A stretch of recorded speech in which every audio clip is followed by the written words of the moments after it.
Thank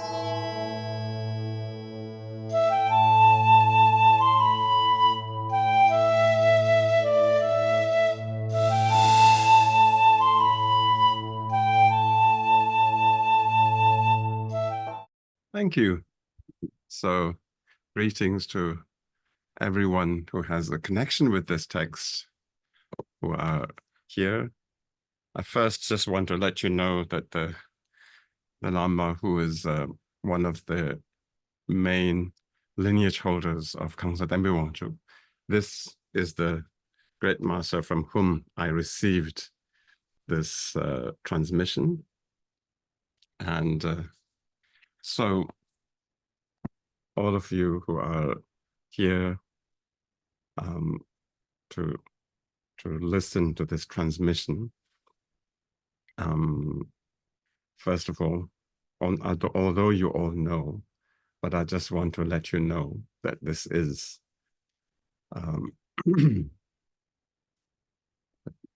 teaching of the Buddhist tradition. Of course, in this world, there's so many traditions available, theistic, non-theistic. This Buddhist tradition, it is a non-theistic tradition. Yet, of course, although we say non-theistic, as Buddhists, we're not anti-theistic. We're just non-theistic.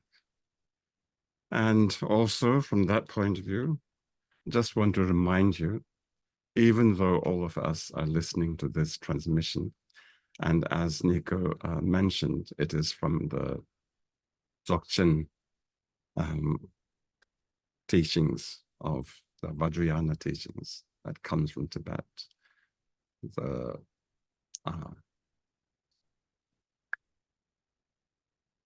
These teachings, yet they all have to be based on the Mahayana teachings, not only Mahayana teachings, but it is important to know that these Mahayana teachings are all based on the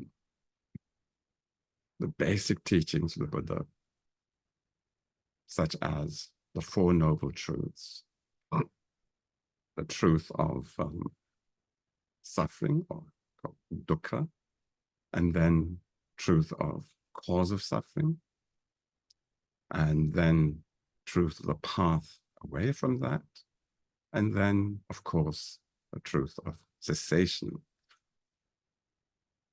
And so this one, of course, is part of the truth of the path. That is, in order for us to become free from suffering. And so just wanted to remind you that this is part of the Four Noble Truths, even though we may talk about Vajrayana, Dzogchen, Mahayana, the Bodhisattvayana. All of these should be seen within the framework of the Four Noble Truths. It is not something that is non-Buddhist, even though we may say Vajrayana, Dzogchen, these are all part of the Buddha's teachings. And so this particular text called Tekshu Namkatintal, or the English title is Natural Openness and Freedom of the Mind, a treasure tantra of the great perfection, revealed by the name of the treasure revealer is Deshik Lingpa. And so this particular treasure revealer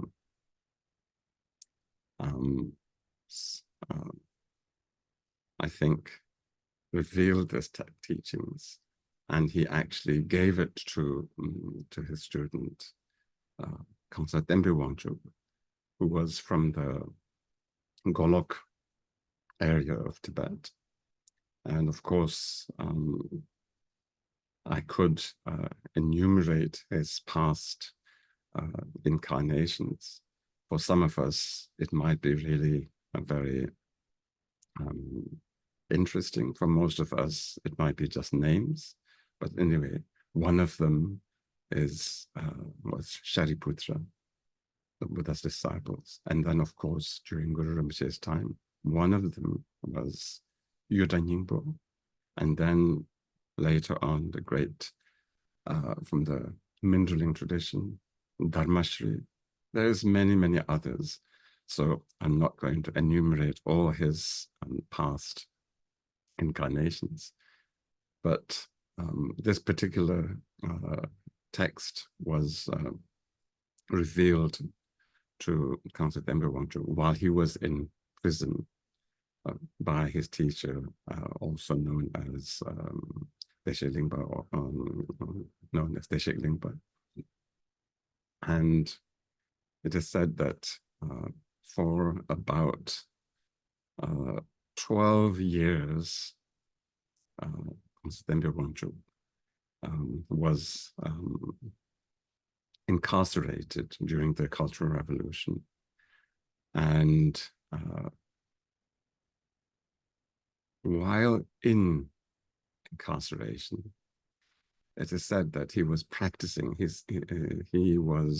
is said that he did the feast offerings 10 million times, and then recited the Vajraguru mantra about 100 million times. To think of it, we might think, oh, that's a big number. But if we think of it ourselves, at least in my case, even not being in prison with all the luxuries and freedoms, to be able to do that is not that easy. But that's the kind of determination that Khangsar Tenpa'i Wangchuk had when he was incarcerated. And throughout that, he was practicing all the teachings that he had received, especially the Great Perfection.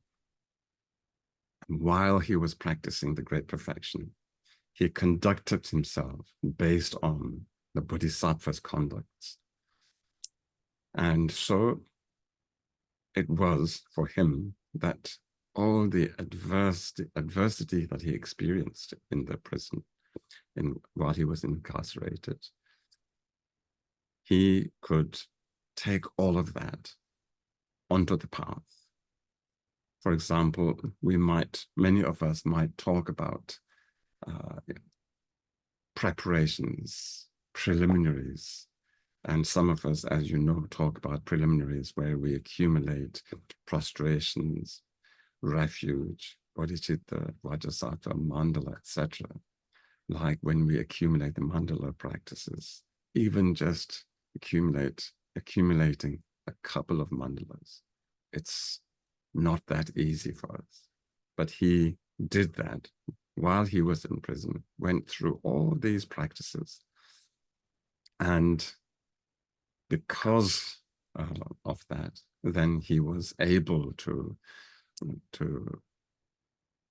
manifest all the qualities of an awakened being, of a fully realized awakened being.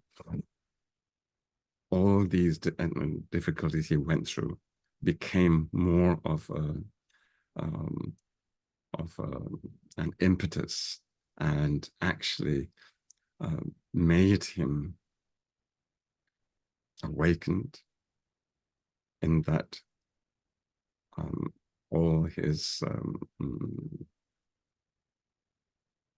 qualities were manifest to such an extent that whether it was his writings, whether it was his songs, they all came so naturally. And it is said that not only for himself, he really helped many of his fellow, what can we say, prisoners with skillful means of how to take difficulties on the path. Not only that, many of them showed signs of realization. And of course, these days, when sometimes we think of signs of realization, we might think of magical powers. But I think the most magical powers we can see here is in Khangsar Tenpa'i Wangchuk Rinpoche's writings, not only in his commentaries and teachings on the Great Perfection, but also how he taught the four thoughts that turn our mind away from samsara, and also his commentary on the 37 practices. These are really the signs of accomplishment that we can detect from Khangsar Tenpa'i Wangchuk Rinpoche. Such just reading his teachings, whether it is a word-by-word commentary on the treasury of the Dharma Dhatu, or whether it was on the treasury of the fundamental nature, and or the 37 practices, or the four thoughts, and all of them, as we read them, not only is everything so beautifully put, so precisely put, but you cannot not be affected by his wisdom and compassion, that these words feel as if they were just taught to us. And when I first saw Khangsar Tenpa'i Wangchuk Rinpoche's commentary on the treasury of the Dharma Dhatu, I really wished that one day I would receive his teachings. Of course, unfortunately, I didn't have the merit to go and meet him. But then we really, I told my brother, Bemwonja Rinpoche, that it would be so good if we could receive the transmissions of his teachings. And then not long afterwards, we met with Khangsar Tenpa'i, one of Khangsar Tenpa'i Wangchuk Rinpoche's student, Yingrik Rinpoche, and I'm sure it was the blessings of our teachers, our blessings and the aspirations and compassion of Khangsar Tenpa'i Wangchuk Rinpoche, which made it so that we could arrange Khangsar Tenpa'i Wangchuk Rinpoche's one of his main lineage holder to come to France. He gave us so kindly the transmissions, the empowerments, the reading transmissions from him. And so that is really what, more or less what I can say about Khangsar Tenpa'i Wangchuk Rinpoche. The rest, hopefully you can read his teachings. Even if you can't read, just bring it, keep it with you, put it on your altar, and make a connection with Khangsar Tenpa'i Wangchuk Rinpoche, and also the treasure revealer, the Lingpa, along with Yuda Nyingma and Guru Rinpoche, Longchenpa. Through that, we are getting all their blessings and connection, their compassionate activities. Even if you don't read them, just having it with you, I think it is such a precious thing. Just like we do, we have sometimes artifacts from many, many thousands of years. People go and people are very interested in mummies and artifacts from Egypt, elsewhere. Now here we have a living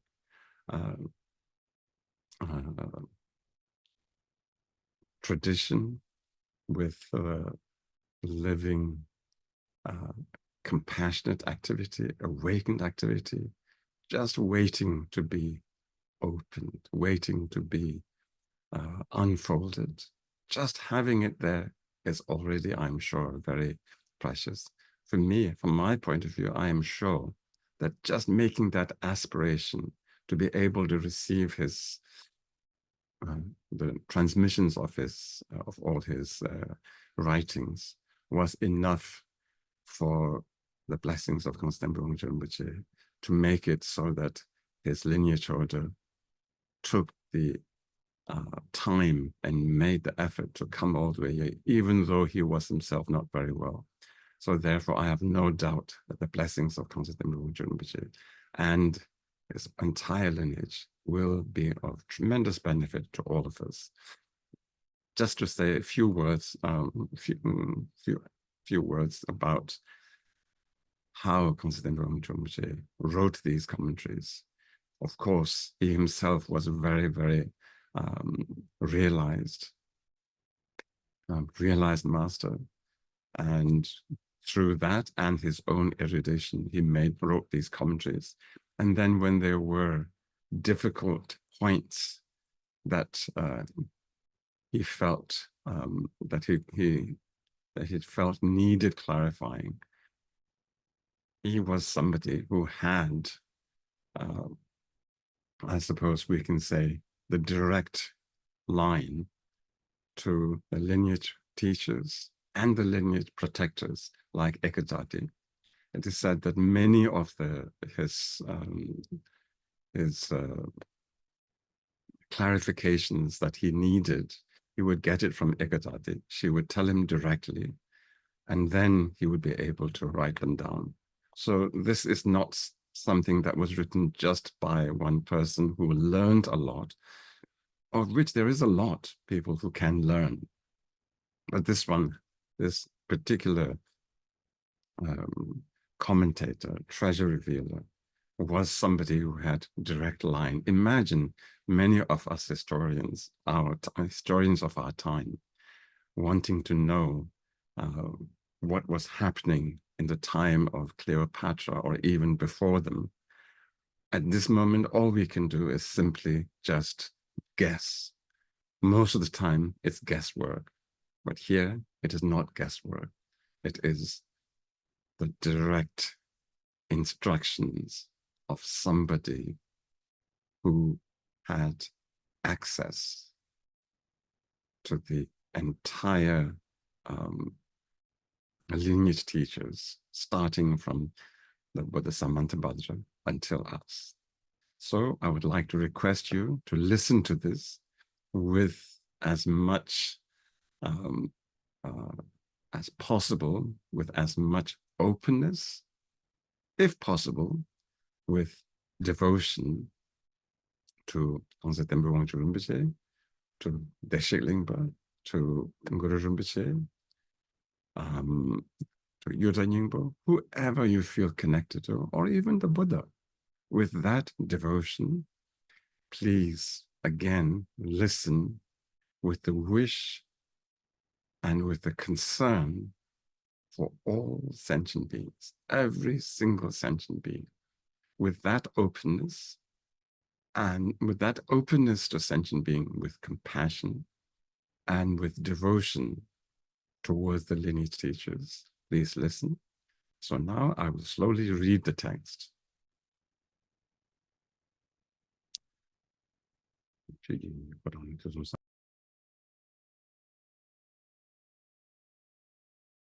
So that's it. So now I would like to request all of you to dedicate this. In general, of course, all these, all the teachings of the Buddha can really be enhanced by our devotion to the three jewels, especially the Vajrayana teaching, especially the great perfection, as long as we can keep an open mind and as genuine a devotion that we can muster up. That is, I was told, of paramount importance to be able to receive the blessings of the lineage, because as we develop devotion, then we're able to overcome our own afflictions, namely our pride, arrogance, and especially the pride and arrogance of grasping to our eye. And a great antidote to that would be the devotion to a genuine, authentic lineage and lineage teachers. So with this, I would like to say thank you to all of you for listening in. And that's it. Thank you.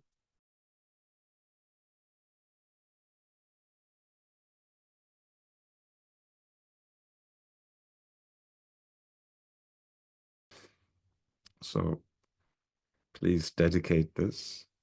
And I would like to request all of you who have been listening to this to exercise some pure perception. And that is, I think, really, really very important, to exercise pure perception, if possible, to all sentient beings. If not, then to whoever you can, but especially to have pure perception to this text. And when you're reading this text, please don't read it like any other magazine that you will read. At least when you look at this text, please remember how fortunate we are to have such a precious occasion to have this text, to even touch this text, to even behold this text is something so precious. So I would like to really request you from the depth of my heart to treat this text with such joy, gratitude, reverence towards, of course, Garabdoji, of course, Vajrasattva, to Guru Rinpoche, Yeshe Tsogyal, Yurda Nyingpo, and then to all our teachers, to have pure perception.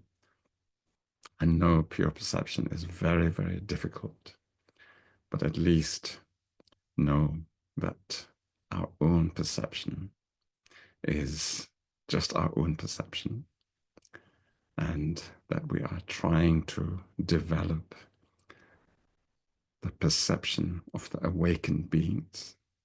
And it is important to know that without taking leave of our own position, there's no way of developing a larger, wider perspective. So please try to understand what pure perception is and try to at least practice it.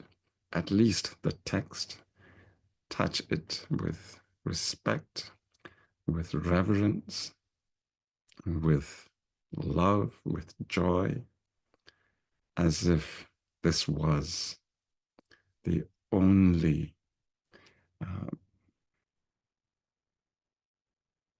joyful thing in your life. If you could relate to it in this way, that would be really great. And of course, the contents of this, to treat it with joy, respect, and reverence. So thank you very much to everyone. May I say one word? I want to really thank Yingrik Rinpoche, who was instrumental in bringing this precious lineage over to the West. And he was the one who connected with the most precious lineage holder of Khangsar Tenpa'i Wangchuk. So really, thank you very much, Yingrik Rinpoche. And of course, it was through him that my brother kindly made everything possible, my brother Pema Wangchuk.